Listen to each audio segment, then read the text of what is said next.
Bismillahirrahmanirrahim. Assalamualaikum warahmatullahi wabarakatuh. Innal hamdalillah nahmaduhu wa nasta'inuhu wa nastaghfiruh wa na'udzu billahi min shururi anfusina wa min sayyiati a'malina. May yahdihillahu fala mudilla lah wa may yudlilhu fala hadiyalah. Asyhadu an la ilaha illallah wa asyhadu anna Muhammadar Rasulullah.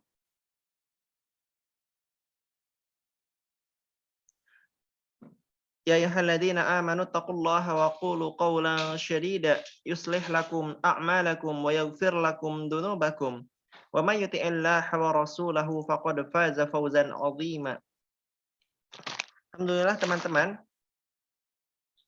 kita sudah sampai ke materi 15, yaitu panduan saat bertengkar. Satu hal yang niscaya terjadi dalam rumah tangga itu mereka akan bertengkar ya suatu saat nanti. Jadi memang hal yang tidak terhindarkan karena memang dua kepala ya disatukan dalam satu rumah tangga itu mesti akan ada konflik yang terjadi. Tiap hari ketemu ya tiap hari juga akan ada potensi-potensi pertengkaran. Kalau istilahnya itu ibarat piring yang beradu itu pasti piring yang berdekatan ya. Jadi kalau kita membahas di rak piring ada cucian piring gitu, kemudian cuci piring sampai di rak, maka piring yang beradu di antara rak-rak itu adalah piring yang berdekatan. Ini satu ungkapan bahwa suami istri bertengkar ya karena memang mereka tiap hari bertemu ya. Nah, insya Allah kita bahas ya. Teman-teman silahkan seperti biasa saya ngajak ngaji bareng walaupun di mute, boleh ikuti ngaji saya ya. Insya Allah kita mulai. A'udzu billahi minasyaitonir rajim. Bismillahirrahmanirrahim. Wa in khiftum shiqaqa bainihima fab'atsu hakaman min ahlihi wa hakaman min ahliha in yurida islahan yuwaffiqillahu bainahuma. Innallaha kana aliman khabira.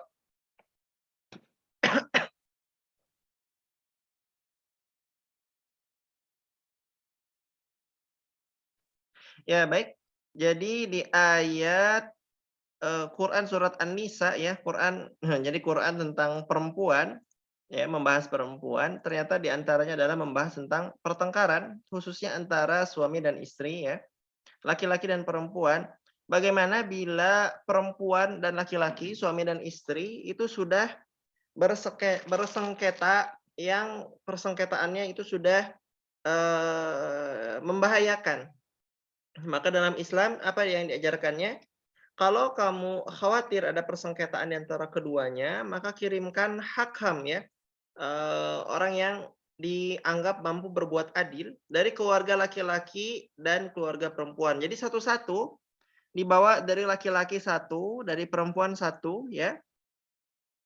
Jadi intinya sih dua-duanya dari perempuan dan laki-laki harus ada bermusyawarah ya. Kemudian keduanya itu bermaksud mengadakan perbaikan. Jadi jangan sampai kita itu bawa-bawa keluarga tapi tujuannya untuk ngadu domba, nambah rusuh ya, untuk menambah sengitnya peperangan. Jadi kalau teman-teman di sini sebagai keluarga ya, ada kakak, adik ya, atau nanti anak, itu nanti bertengkar, maka teman-teman fungsinya jangan jadi ini ya, menambah perseteruan, tetapi harus menjadi hakam, yang mana namanya nanti jadi hakam itu niatnya mengadakan perbaikan, baik dari keluarga suami maupun keluarga istri, yang mudah-mudahan saja ketika Allah memberi apa namanya syariat ini ditegakkan, nanti Allah memberi taufik kepada suami istri itu supaya berhenti bertengkar. Ya, innallaha kana aliman khabira. Sungguhnya Allah Maha alim, maha mengenal ya. Nah, jadi begitu teman-teman ya. Ini ada sedikit bukan sedikit ya, satu syariat dalam Quran tutorial kalau persengketaan sudah melampaui batas wajarnya, itu keluarga pihak suami dan keluarga pihak istri mengirimkan ya, seorang hakam ya, yang nantinya kedua-duanya menjadi pelerai ya, penengah,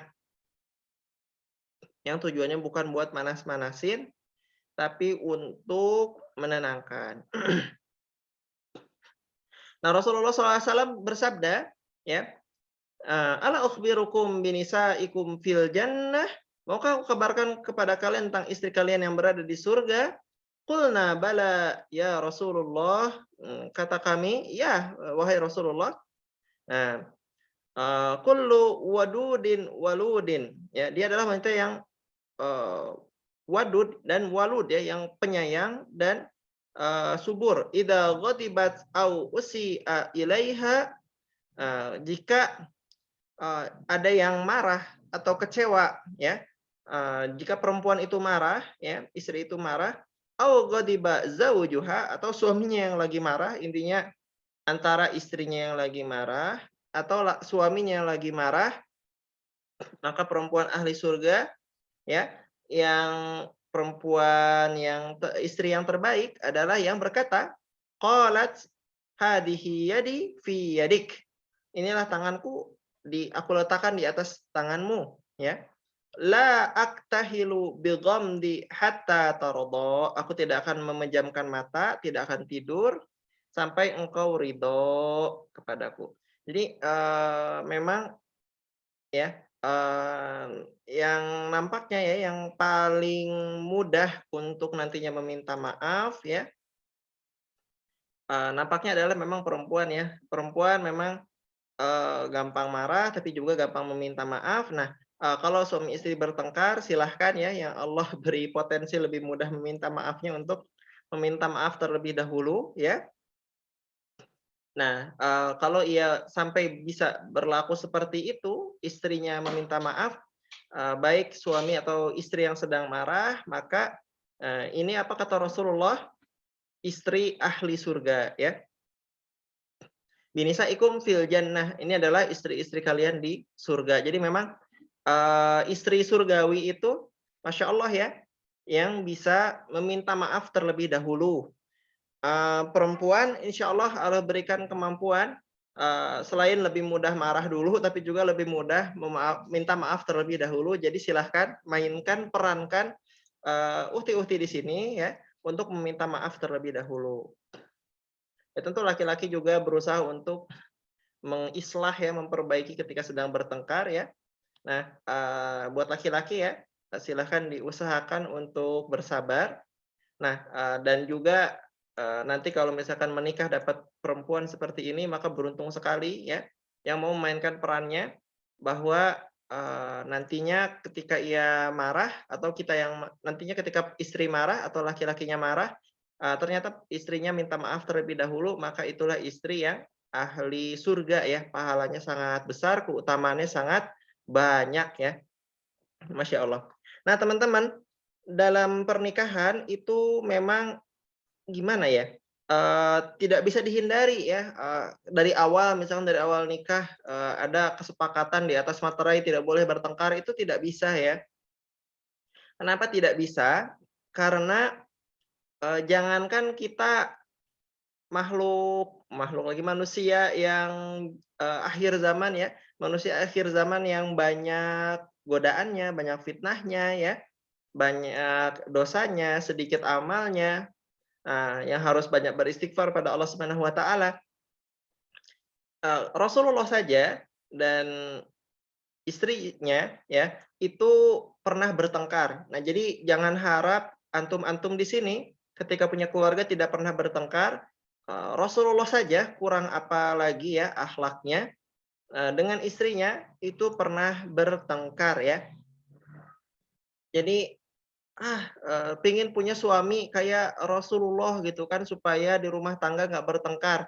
Ternyata Rasulullah juga ada, beberapa waktu bertengkar.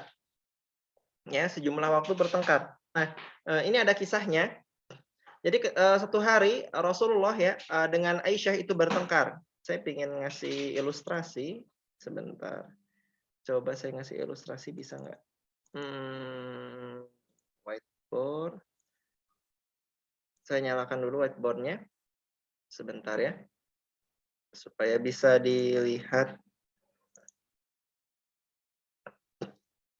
Nah, jadi intinya pada suatu hari, lagi loading teman-teman. Ininya pada suatu hari Rasulullah dan Aisyah sedang bertengkar. Maka Rasulullah, menawarkan kepada Aisyah untuk ada penengah ya, ada hakam di antara keduanya.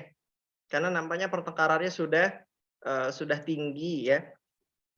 Rasulullah menawarkan, bagaimana kalau Umar bin Khattab sebagai penengah di antara mereka. Aisyah menolak. Umar dikenal sifatnya tegas, sifatnya keras.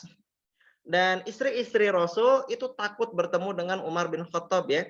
Jadi kalau misalkan istri-istri Rasul lagi bercanda, lagi intinya lagi ya sesama perempuan ya, bisa lagi main-main, lagi jengkel-jengkel, lagi lempar-lempar tepung.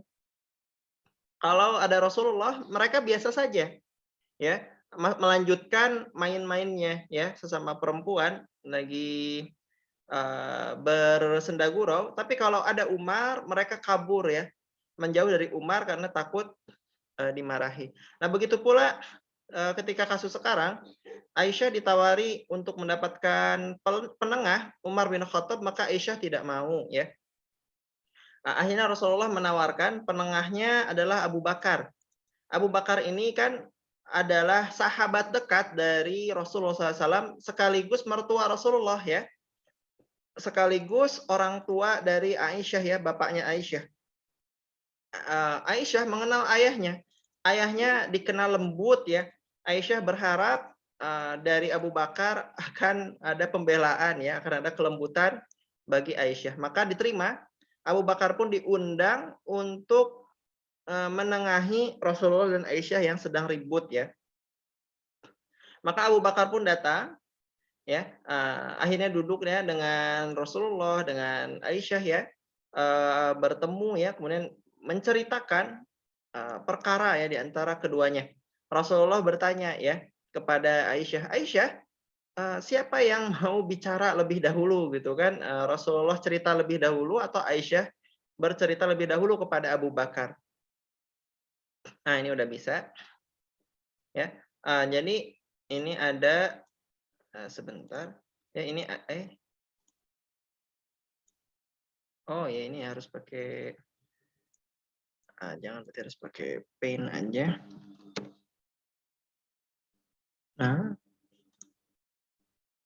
Nah, ya. Jadi ini Rasulullah ya dengan Aisyah ya. Ini ada Abu Bakar. Nah, Rasulullah nanya ke Aisyah, siapa yang mau bicara terlebih dahulu? Kata Rasulullah, kata Aisyah, silakan Rasulullah berbicara terlebih dahulu ya. Tapi apa kata Aisyah? Jangan bohong ya. Jangan bohong ya, kata Aisyah. Nah, kata Aisyah, silakan Rasulullah bicara terlebih dahulu tapi jangan berkata kecuali kebenaran, jangan berkata dusta gitu ya. Kata Aisyah. Abu Bakar yang mendengar Aisyah berkata seperti itu ya, merasa marah ya. Kenapa marah? Karena Abu Bakar melihat Rasulullah bukan sekedar menantu ya, tetapi melihat sebagai rasul ya, manusia terbaik ya, yang selama ini Abu Bakar bela-bela mati-matian, yang selama ini Abu Bakar benarkan. Melihat Aisyah berkata seperti itu perkataan yang kurang ajar ya. Rasulullah melihat Aisyah sebagai istri, wajar kalau istri marah. Aisyah melihat Abu Bakar sebagai ayah. Inginnya sih namanya ayah membela putrinya gitu ya. Tetapi ternyata Abu Bakar isi kepalanya bukan melihat Rasulullah sebagai menantu, melihat Aisyah sebagai putrinya yang harus dibela, tetapi melihat Aisyah berkata yang tidak sopan kepada Rasulullah, bahwa Rasulullah seolah, akan berkata dusta ya. Jadi Aisyah minta, Rasulullah jangan berkata apapun kecuali kebenaran gitu ya. Jadi, seolah Rasulullah itu akan berbohong. Nah di sini, Abu Bakar marah ya. Abu Bakar marah kepada Aisyah, Aisyah pun, kaget ya, dikira akan dibela ya, dikira saat itu Aisyah akan dibela ya sebagai putrinya ya. Aisyah berharap akan ada pembelaan, malah Abu Bakar marah ya. Aisyah pun akhirnya lebih takut pada Abu Bakar yang sedang marah daripada pada Rasulullah. Abu Bakar hendak memukul Aisyah dengan pelepah kurma ya. Ya pukulan pendidikan ya, bahwa anaknya dianggap kurang ajar pada Rasulullah. Maka Aisyah pun berlindung di balik punggung Rasulullah ya. Jadi bayangkan teman-teman ya, ada, istri ketika mau dimarahi ayahnya malah lari ke belakang punggung Rasulullah ya, untuk, meminta perlindungan, berlindung dari ayahnya sendiri. Nah, Rasulullah pun menenangkan situasi, meminta Abu Bakar untuk pulang ya, karena Rasulullah bilang, bukan untuk ini Abu Bakar diundang. Maka Abu Bakar pun karena sudah tidak enak, pulang ya, akhirnya Aisyah pun merasa tenang. Ayahnya sudah pulang dan, Aisyah selamat ya dari, marahnya sang ayah ya, Abu Bakar, sahabat Rasulullah, ayah Aisyah sendiri. Nah, ketika selesai marah, Aisyah pun malu ya, yang lagi bertengkar kok sekarang malah berlindung di balik punggung, Rasulullah. Rasulullah pun melihat Aisyah ya, Aisyah juga jadi malu, bingung sendiri ya. Nah, di sini menunjukkan teman-teman ya bahwa, Masya Allah bahwa Rasulullah dengan istrinya bisa menyelesaikan persengketaan dengan, damai, karena setelah ini Rasulullah dengan Aisyah pun, kembali baikan ya, dan Abu Bakar pun, akhirnya, minta diundang supaya jangan hanya bersama mereka diundang sekedar untuk menyelesaikan pertengkaran, tetapi juga undang di saat situasi sudah harmonis kembali. Nah, ini menunjukkan teman-teman ya bahwa memang, suami, harus bisa menjaga istrinya ya, supaya tidak apa namanya, tidak ya tetap ini tetap terjaga walaupun sedang marahan. Di sini juga ayah ya, harus jadi penengah ya, dan ternyata di sini Abu Bakar, menengahi, membenarkan Rasulullah karena di sini Aisyah yang nampaknya, sedang, salah kata-katanya. Nah gini teman-teman ya, mudah-mudahan kita dapat hikmah bahwa Aisyah, dan Rasulullah akhirnya baikan ya, ternyata Rasulullah makhluk ya, manusia yang paling mulia, ternyata ada masanya bertengkar dan ternyata seperti ini kisah pertengkarannya, mudah-mudahan bisa kita ambil teladannya. Nah, dan teman-teman begini teman-teman ya, ketika nanti, menikah, teman-teman mungkin akan kaget ya melihat bahwa, beda antara suami dengan istri. Sebentar saya new dulu. Beda antara, suami ya, dengan istri ya. Kalau suami itu jarang marah, tetapi mungkin sekali marah serius ya, dan berbahaya. Jarang marah, tetapi sekali marah serius, dan juga bisa berkepanjangan secara durasinya lebih lama ya, lebih awet, marahnya. Jadi jarang marah, tapi sekali marah lebih serius dan lebih awet. Kalau istri, itu ibarat cuaca di lautan ya, yang bisa berubah drastis, kadang badai, kadang tenang ya, kadang ada cuaca itu ada pelangi ya, kadang cerah ya. Jadi, lebih tidak stabil. Dan kita bisa terkaget-kaget melihat istri itu baru 5 menit tadi marah, tiba-tiba udah baikan lagi, biasa lagi. Jadi tidak stabil, ini memang melelahkan ya kalau buat suami. Karena kan kalau buat laki-laki, sesuatu itu serius ya, dalam arti serius tuh kalau marah nggak selesai sebentar, kalau lagi senang juga ya lebih awet gitu kan. suasana hati itu lebih, jarang berubah-ubah. Kalau istri bisa seperti itu ya, bisa dari marah ke tidak marahnya itu, cepat sekali perubahannya, bisa membuat ya sebagai laki-laki itu harus seperti perahu ya, kapal yang tegar di tengah lautan, yang walaupun cuacanya lagi badai, cuacanya lagi, cerah, cuacanya lagi seperti apa, itu harus sabar dengan istrinya yang berubah-ubah ya. Memang suaminya harus tegar ya, istrinya juga ya kurang-kurangilah, jangan sampai, gitu-gitu banget ya. Ya cuma namanya sifat laki-laki, sifat perempuan memang ada perbedaannya. Dan teman-teman ya kalau lagi marah, ini harus dijaga ya, jangan sampai suami, ketika marah itu mengumbar talak ya, mengumbar cerai. Karena selama suami itu masih ada akalnya ya, tidak karena marah me yang menghapuskan akal ya, kalau marahnya itu menggila, itu dianggap mabuk ya, dianggap akalnya tidak sempurna, jadi talaknya bisa jadi tidak sah. Tapi kalau marahnya tenang, tenang tapi marah ya, itu ketika talak, ketika cerai itu sah secara agama, itu bisa seperti itu. Dan itu kan jadi berbahaya ya. Kita tahu teman-teman batas talak, batas batas cerai itu ada 3 kali. Kalau setelah 3 kali, itu tidak boleh dilanjutkan pernikahannya ya. Setelah fase iddah, 3 kali suci dari haid, dari datang bulan, itu harus, berpisah ya, harus cerai secara agama dan tidak boleh dilanjutkan kecuali sudah menikah dengan orang lain dan ternyata pernikahan dengan orang lain gagal, maka boleh menikah lagi dengan mantan istrinya yang dahulu. Tetapi kalau perempuan, ya, marah meledak-ledak seperti apapun, itu tidak bisa menjatuhkan cerai, tidak bisa menjatuhkan apapun ya, jadi emang beda dari, laki-laki. Dan teman-teman, buat suami ya, memang lebih tenang, tetapi perkataannya penuh dengan, resiko tanggung jawab, khususnya perkataan, talak atau cerai ya.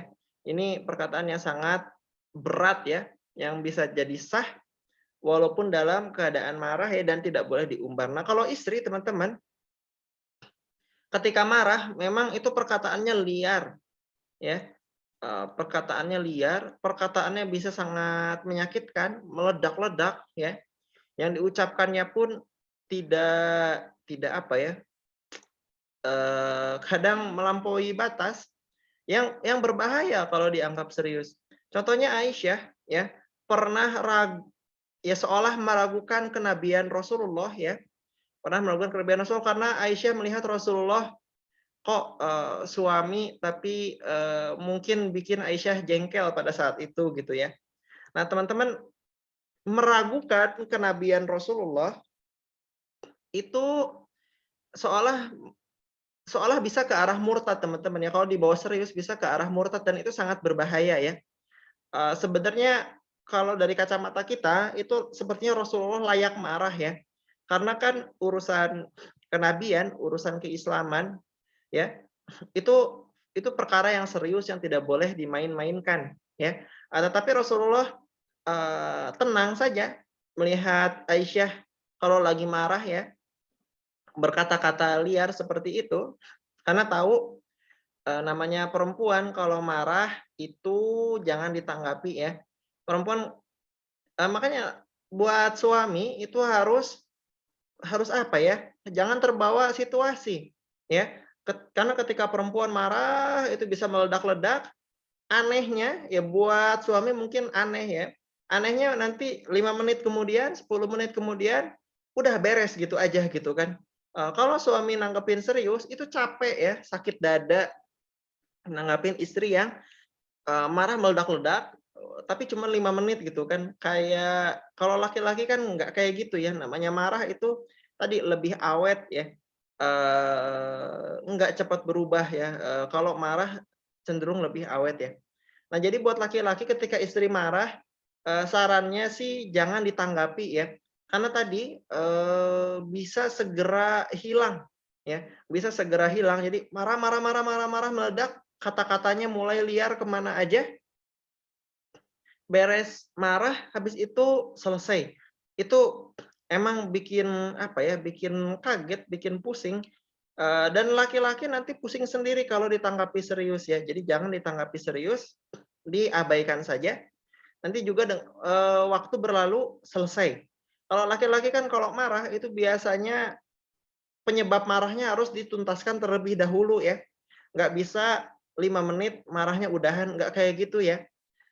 Kalau perempuan bisa kayak gitu, 5 menit marah, habis itu selesai.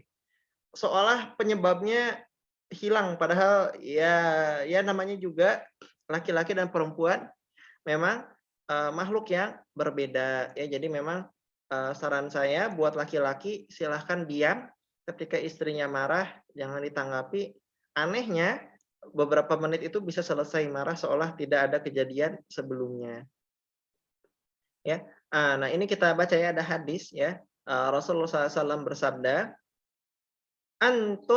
"Antut'imaha idza ta'imta wa taqsuha idza tasaita aw iktasabta wa la tadribil wajha wa la tuqabbih wa la tajhur illa fil bait." Jadi, ditanya, "Apa tugas suami untuk istrinya?" Ya, maka Rasulullah SAW menjelaskan, "Kamu harus memberi makan kepadanya sesuai dengan apa yang kamu makan. Kamu harus memberi pakaian kepadanya sesuai apa yang kamu mampu memberinya pakaiannya. Jangan memukul wajahnya, jangan kamu menjelekannya, dan jangan kamu melakukan boikot kecuali di rumah." Nah, teman-teman ya, ketika nantinya ada, pukulan kepada istri ya, itu pastikan pukulan pendidikan ya, bukan pukulan membinasakan, bukan pukulan menyakitkan ya, dan pasti beda antara pukulan pendidikan ya, dengan pukulan membinasakan ya. Kalau pukulan pendidikan itu secukupnya, pelan ya, pelan bahkan, secukupnya menunjukkan bahwa, tindak tanduknya sudah harus segera diperbaiki ya. Tapi kalau pukulan membinasakan itu kan niatnya supaya berdarah ya, supaya kesakitan, itu yang dihindari ya, dan jangan dipukul itu wajahnya ya. Karena teman-teman jangankan untuk manusia, hewan saja itu dilarang ya, dilukai apalagi bagian wajahnya ya. Jadi dosanya itu berlipat-lipat ketika menyakiti di bagian wajahnya, karena kelihatan ya teman-teman ya. Kalau di bagian, badan ya itu lebih lebih tidak terlihat ya, lebih aman.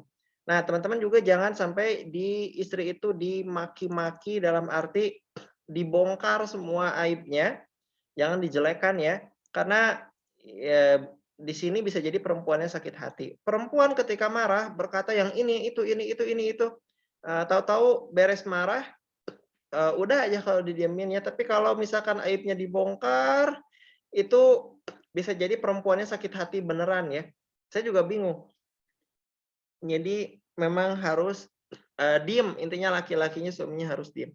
Terus juga jangan diboikot, dalam arti jangan sampai didiemin ya, perempuannya tidak diajak bicara, tidak diajak, apa namanya, tidak diajak diskusi, kecuali dalam rumah. Jadi kalau di luar rumah, sebisa mungkin harus biasa lagi ya, jangan tunjukkan marahnya pada istri. Teman-teman namanya juga lagi emosi, pasti ini berat dijalankan, tapi mudah-mudahan minimal kita ada ilmunya, ada niat ke arah sana ya, kita tinggal berazam, mudah-mudahan bisa dengan taufik Allah Subhanahu wa taala. Kemudian juga ini ada ya perkataan, saya pernah bertanya kepada Ibnu Abbas, "Apa maksud pukulan yang tidak menyakitkan?" Beliau menjawab, "Pukulan dengan kayu siwak atau semacamnya ya." Jadi pukulannya, teman-teman tahu siwak itu, kalau sekarang mungkin seperti sikat gigi ya, jadi bukan pukulan yang pakai tongkat tongkat baseball, bukan ya, tapi, pukulan yang memang benar-benar sekedar pukulan pendidikan. Ya. Nah, buat perempuan ini hati-hati ketika marah, jangan sampai mengingkari kebaikan suami ya, itu nanti seolah dia kufur pada kebaikan suaminya ya. Istilah-istilah nggak pernah berbuat baik sama istrinya, "Suami aku mah kamu mah nggak pernah, sekalipun, peduli sama istri, nggak pernah." Nah, hal-hal seperti ini ya, ini dalam hadis ini merupakan dosa besar perempuan, ia kufur pada kebaikan suaminya. Kamu nggak pernah, ya intinya berbuat baik, nggak pernah begini begitu ya. Eee, Misalkan, Akang nggak pernah, peduli sama, istri atau sama apa ya, intinya perkataan-perkataan yang menegasikan kebaikan suami sebelumnya itu harus dihindari ya. Karena dalam hadis, ada hadisnya, "Diperlihatkan kepadaku ternyata mayoritas penghuninya adalah para perempuan yang kufur." Ada yang bertanya, "Apakah wanita itu kufur kepada Allah?" Bukan, tapi kufur pada kebaikan suaminya. Jadi kalau lagi marah-marah-marah, seolah suaminya itu dikata-katain, nggak pernah peduli lah, nggak pernah baik lah, nggak pernah apalah. Itu dalam hadis ini yang menyebabkan, mayoritas perempuan maaf, mayoritas penghuni neraka adalah istri-istri yang kufur ya. Jadi, suami hati-hati jangan sampai ketika marah itu mengumbar cerai, mengumbar talak, ya karena setelah 3 kali cerai, 3 kali talak, itu kan haram dilanjutkan pernikahannya, dan kalau dilanjutkan dipaksakan malah dianggap zina di mata Allah Subhanahu wa taala, dan dosa zina kan berat ya. Itu gimana kita mempertanggungjawabkannya di hadapan Allah. Nah, kalau perempuan, jangan sampai ketika marah-marah meledaknya itu kufur pada kebaikan suaminya, seolah suaminya tidak pernah berbuat baik sebelumnya, nggak pernah peduli sebelumnya, nggak pernah, perhatian, nggak pernah, dan sebagainya ya. Jadi tadi, kalau laki-laki, apa sederhananya, kalau istrinya marah, laki-laki diam, ya. Kalau buat perempuan baiknya karena, perasaannya lebih cepat baikan ya, duluan minta maaf ya. Jadi kalau perempuan tadi karena perasaannya lebih baik ya, lebih cepat membaik, segera minta maaf setelah membaik. Kalau buat laki-laki ketika bertengkar segera diam ya.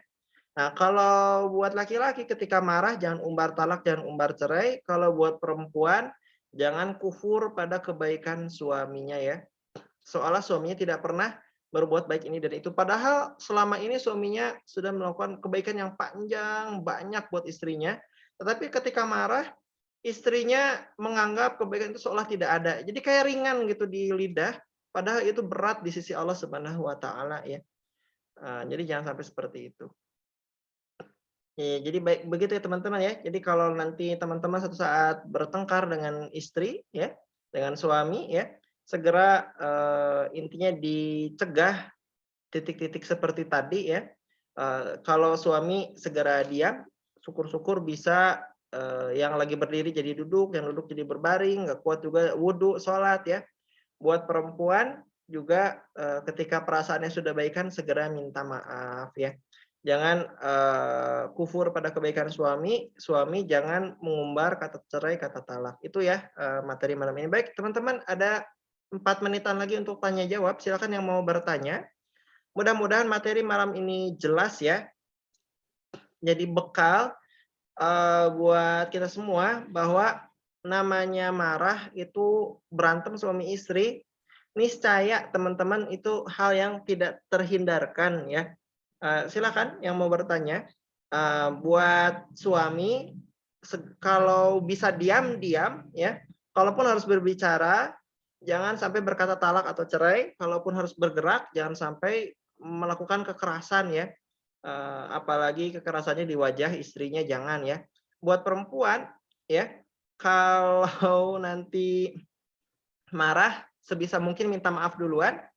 Kalaupun berkata-kata jangan kufur pada suaminya. Ada pertanyaan bagaimana bila sedang bertengkar keduanya memiliki gengsi untuk minta maaf? Ya gini teman-teman ya, kalau, idza ghadiba ahadukum falyaskut ya. Jika di antara kalian sedang marah, maka diamlah. Jadi minimal diam itu solusi kalau lagi marah ya. Kalau gengsi dua-duanya minta maaf, maka, setidaknya jangan dilanjutkan, setidaknya diam ya. Rasulullah SAW bersabda, "Idza ghadiba ahadukum falyaskut." Jika kalian sedang marah ya, seseorang di antara kalian sedang marah, maka diamlah. Jadi dalam marah ternyata diam itu solusi ya, termasuk kalau dua-duanya gengsi minta maaf. Assalamualaikum Ustaz. Waalaikumsalam warahmatullahi wabarakatuh. Izin bertanya, Siapa sajakah yang dapat dijadikan hakam dari keluarga? Adakah kriterianya? Apakah ipar diperbolehkan atau tidak? Dan apakah jumlahnya hanya diperbolehkan satu atau boleh lebih dari satu? Misalnya saja pihak keluarga istri satu hakam dan pihak keluarga suami satu hakam. Terima kasih sebelumnya.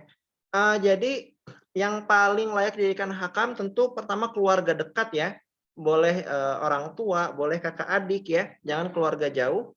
Yang pertama, keluarga dekat, yang kedua yang paling utama jadi hakam adalah orang yang dianggap mampu paling adil, yang paling tenang, yang paling bijak ya.